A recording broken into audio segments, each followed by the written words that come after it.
లగచర్ల, హకీంపేట, పోలేపల్లిలో వెనక్కి తగ్గిన సర్కార్.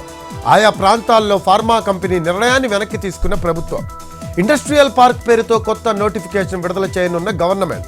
టెక్స్టైల్ కంపెనీలకు ప్రాధాన్యత ఇవ్వనున్న తెలంగాణ. కాకినాడలో అధికారులపై పవన్ కళ్యాణ్ ఆగ్రహం.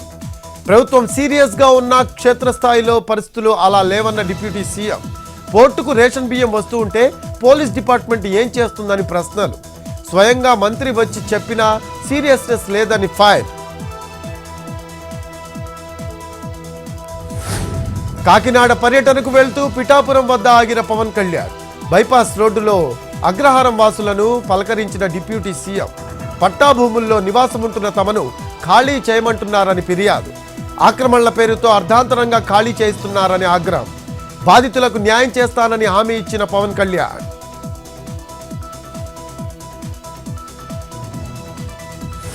సూర్యాపేట జిల్లా హుజూర్ నగర్లో మంత్రి ఉత్తమ్ పర్యటన.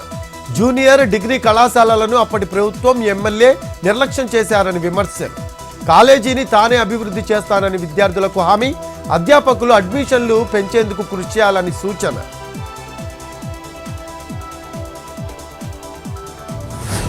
అనకాపల్లి జిల్లాలో ప్రజా సమస్యల తక్షణ పరిష్కారంపై ప్రభుత్వం దృష్టి. హోంమంత్రి అనిత ఆధ్వర్యంలో ప్రజా దర్బార్. ప్రజల దగ్గరకే కదిలిన జిల్లా యంత్రాంగం. పాయకరావుపేట నియోజకవర్గంలో 4 మండలాల నుంచి ఫిర్యాదులు. పట్నం నరేందర్ రెడ్డికి తెలంగాణ హైకోర్టులో ఊరట. నరేందర్పై నమోదైన 3 ఎఫ్ఐఆర్లలో 2 కొట్టేసిన హైకోర్టు. ఒకే ఘట్టంలో 3 ఎఫ్ఐఆర్ల నమోదును సవాల్ చేసిన నరేందర్ రెడ్డి. నరేందర్ తరపున న్యాయవాది వాదనలతో ఏకీభవించిన హైకోర్టు. హైదరాబాద్లో సంక్షేమ భవన్ ముట్టడికి బీజేపీ మోర్చాల యత్నం. ఆందోళనకారులను అరెస్ట్ చేసిన పోలీసులు నేతలకు మధ్య వాగ్వాదం. పాఠశాలల్లో నాణ్యత లేని ఆహారం కారణంగా విద్యార్థులు అనారోగ్యం పాలవుతున్నారని ధర్నా. నిర్మల్ జిల్లాలో ఇథనాల్ కంపెనీ ఏర్పాటుపై వివరాలు బయటపెట్టిన ప్రభుత్వం. 2023 డిసెంబర్ 7కు ముందే టీఎస్ ఐపాస్ ద్వారా కంపెనీకి అనుమతులు. ప్రజాభిప్రాయ సేకరణ కూడా మినహాయించిన అప్పటి బీఆర్ఎస్ సర్కార్. నో అబ్జెక్షన్ సర్టిఫికెట్ లేకుండానే ఇథనాల్ కంపెనీ ఏర్పాటు.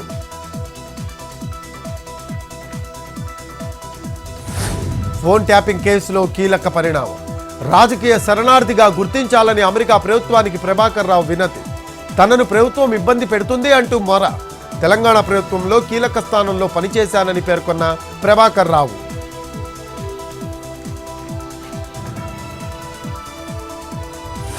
వర్రా రవీందర్ రెడ్డిని Bapatla principal junior civil judge కోర్టులో హాజరుపరిచిన పోలీసులు. ఈ నెల 5న పెదనందిపాడు పోలీస్ స్టేషన్లో కేసు నమోదు. కడప జైలులో ఉన్న రవీంద్రారెడ్డిని పీటీ వారెంట్పై బాపట్ల కోర్టుకు తీసుకువచ్చిన పోలీసులు. సామాజిక మాధ్యమాల్లో అనుచిత వ్యాఖ్యలపై వర్రా రవీంద్రారెడ్డిపై కేసు.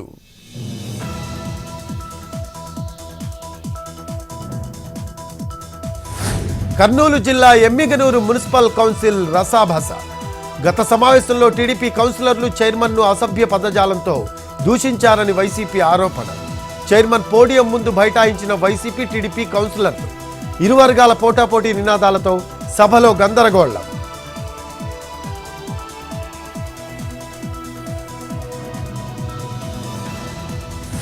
బాపట్ల జిల్లా చీరాల మున్సిపల్ కౌన్సిల్ సమావేశం రసాభస. ఇరు వర్గాల సభ్యుల మధ్య వాదోపవాదాలు. సమస్యలు పరిష్కరిస్తామని చైర్మన్ హామీ.